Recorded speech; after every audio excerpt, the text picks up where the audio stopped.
Good day, everyone. So, welcome to part B of lecture 6. So, in part A of lecture 6, we discussed how we can represent floating point binary numbers in our computer memory. We discussed about a binary representation called a IEEE 754 representation, and in that particular representation we are using 32 bits to store a binary number. Among those 32 bits, so the first job is to convert the binary number into standard format or normalized format, and the standard format is the first part should be 1 followed by a decimal point and then followed by binary digits. Okay, this is our standard format. And after converting that into standard format, we store the binary number into 32 bits in such a way that the first bit represents the sign, the next 8 bits represent the exponent, and the last 23 bits represent the mantissa. These 8 bits representing the exponent, basically they are representing an unsigned number, or we can say they are storing the actual exponent but not the actual exponent. Adding 127 to that exponent, they are storing that extended exponent in those 8 bits. So we have discussed this in great detail in part A of this lecture. So today we will first start with some more examples, so that we get a good hold on representation of floating point numbers in our computer memory. Then we will carry on with some other concepts related to representation of floating point numbers. So let's start another example, example 2. So let's say we have stored the following binary number in 32 bits. So we have stored a number in 32 bits. So the number is 0 0 1 1 0 1 0 1 1 1 0 1 0 0 0 1 0 followed by zeros. Okay, so this is stored in our computer memory. How will we convert this number into decimal number? First, let me write this in those 32-bit representations. What will be the first bit? First bit is always a sign bit, so this will be 0. The next 8 bits is the extended exponent, 0 1 1 0 1 0 1 1. Then the remaining 23 bits here, these are the mantissa. So 1 0 1 0 0 0 1 followed by 0. So if I have to write this binary number, it will be how we are writing the binary number. First is the sign is positive.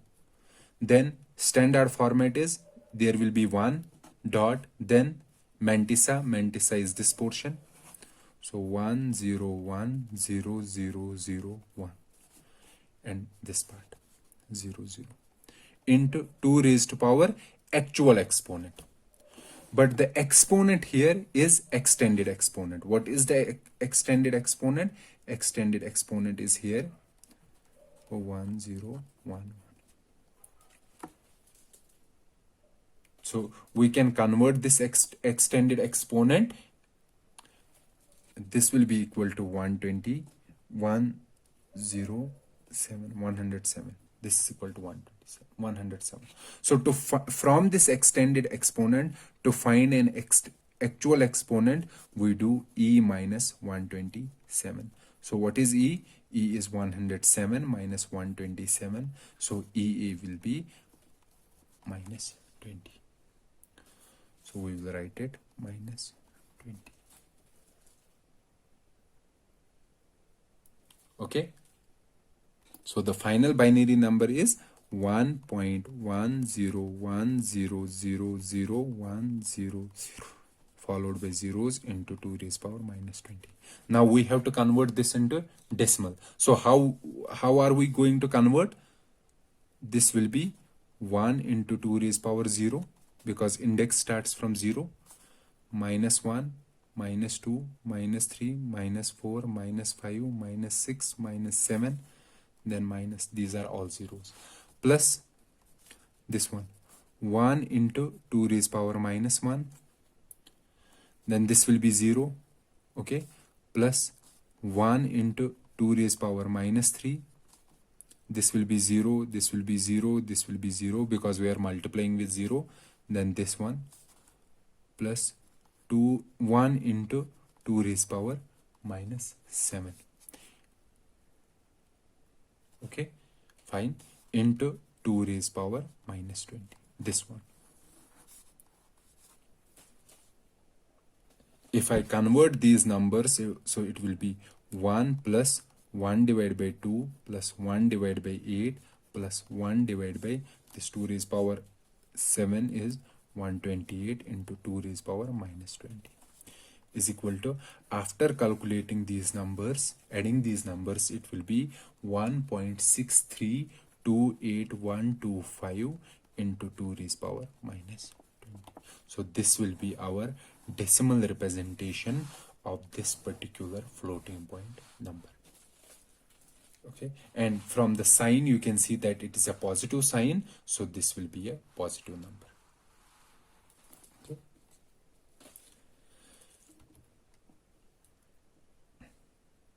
And I have some more examples for you. You can try out. For example, this is example.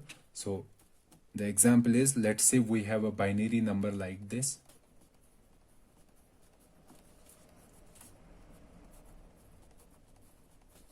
You have to represent it using 32-bit format and also in hexadecimal format.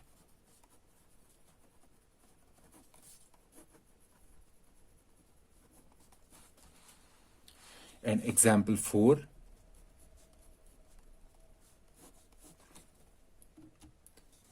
will be, let's say we have a 32-bit format number like this, 1 1 1 1 0 1 1 0 1 1 0 1 0 0 0 1, then followed by zeros. So convert this number into decimal format. So these are the two examples that you should try out and find out your answers.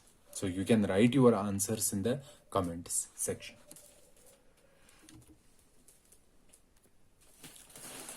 Now let's discuss another topic which is related to the floating point itself, is the normal floating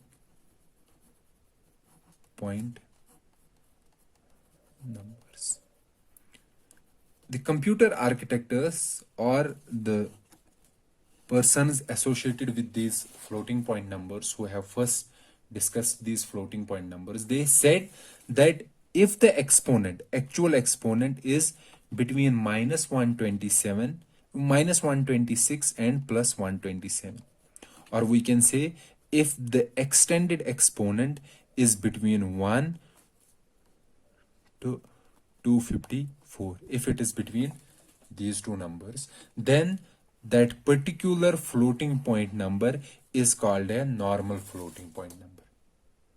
Okay, and the other exponents, what are the other exponents? The exponents, actual exponent minus 127, okay, and plus 128, or we can say if it is an extended exponent, 0 and 255. These exponents are reserved for some spatial purposes, to represent some spatial numbers. For example, in floating point numbers, we have to decide what do you mean by a 0, or what do you mean by an infinity. Okay, so for those spatial numbers, they have reserved these exponents, minus 127 and 128, or we can say in extended format 0 and 255. They have reserved these exponents for spatial purposes. So let's leave these exponents. Let's first, these special purpose exponents, let's first focus our discussion on normal floating point numbers. So these are normal floating point numbers, and their exponent, actual exponent, varies from -126 to +127.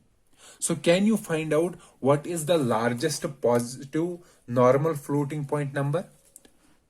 Largest positive floating point number?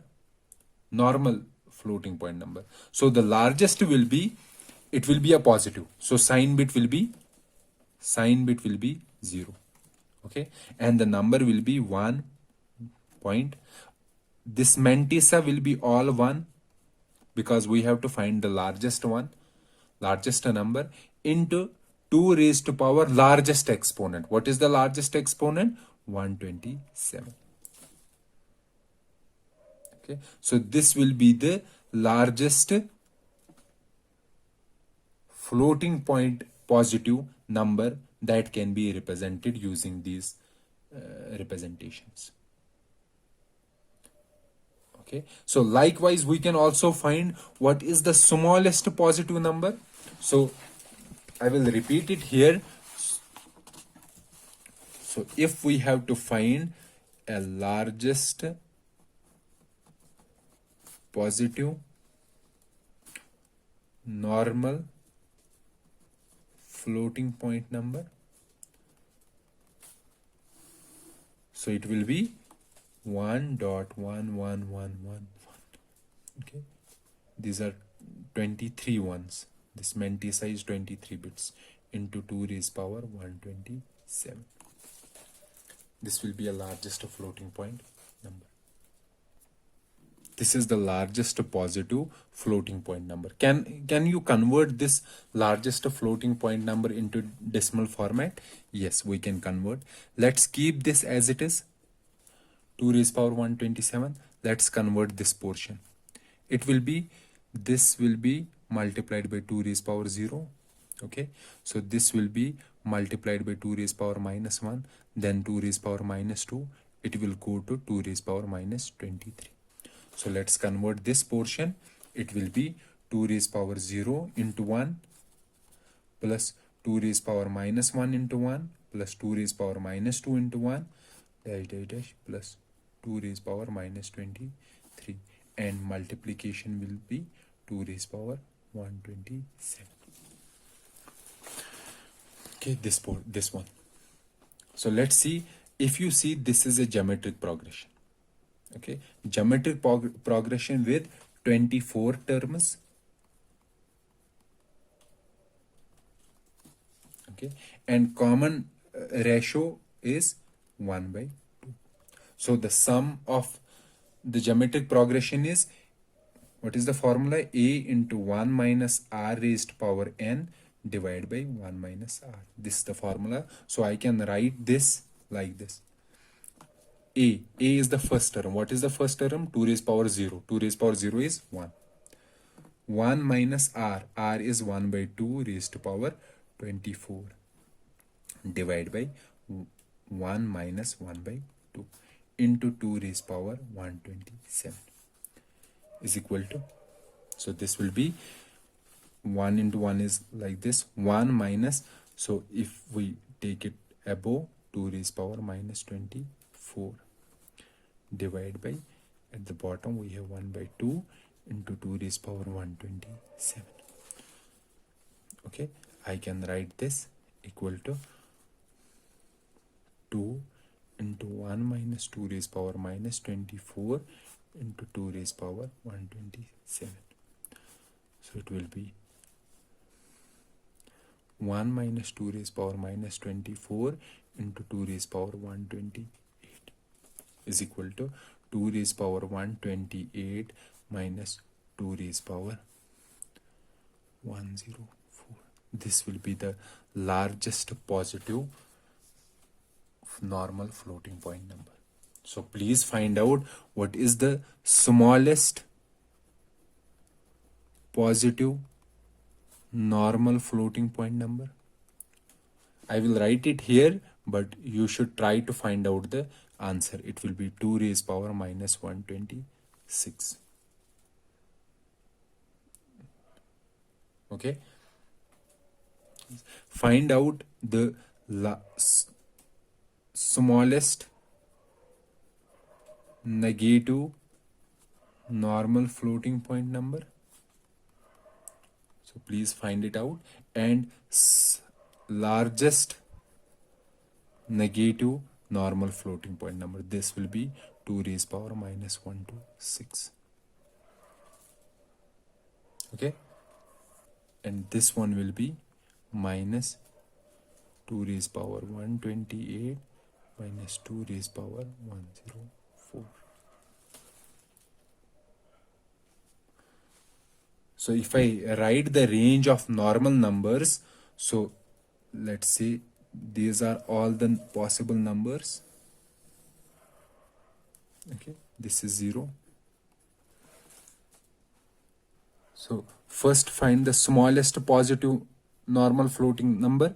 Let's say this is 2 raised power minus 126 and this end is here. Okay. And let's say this is minus 2 raised power minus 127 6 and this one is this. So this portion and this portion will be the normal floating point numbers, this portion and this portion. And this portion which is between minus 2 raised power minus 127 to 2 raised power minus 126, this portion does not come under the normal floating point numbers. So for this specific portion, we have to find some other representation. So we will see what this portion is. So this is about the normal floating point numbers. So I hope you understand how we can find out the largest positive number, smallest positive normal floating point number, smallest negative normal floating point number, and largest negative normal floating point number.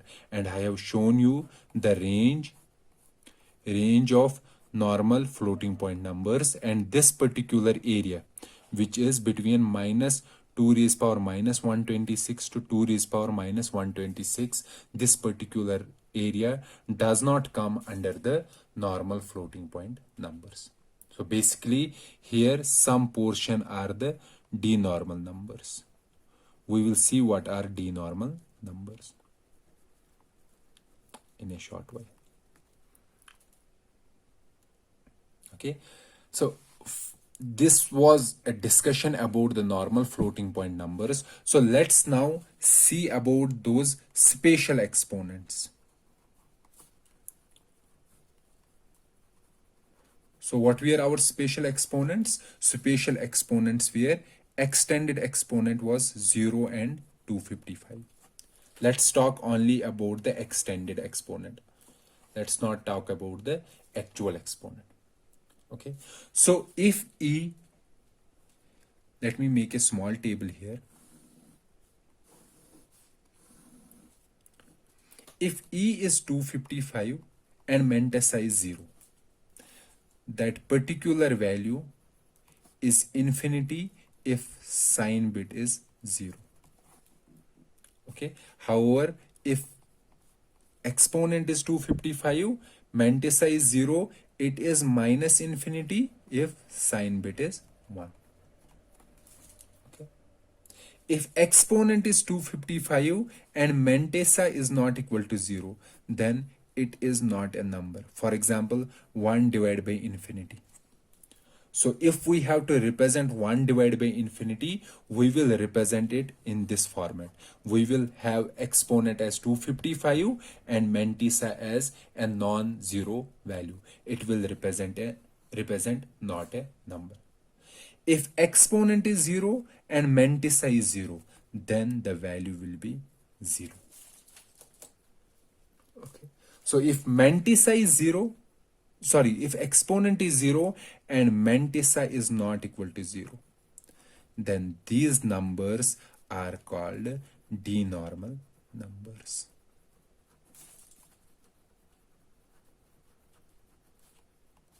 So about the d normal numbers where mantissa is 0 and exponent is where exponent is 0 and mantissa is not equal to 0. So about these d normal numbers we are going to discuss in great detail in part C of lecture 6. So please remember this table, keep these values in your mind so that you can easily represent infinity, minus infinity, not a number, and 0 using our spatial exponents. So this was all about spatial exponents and normal floating point numbers and floating point numbers. The next lecture will be related to d-normal numbers, or we can say the normal numbers which come in this particular range. Okay. So we will meet in the next lecture where we will discuss the d-normal numbers. Till then, goodbye.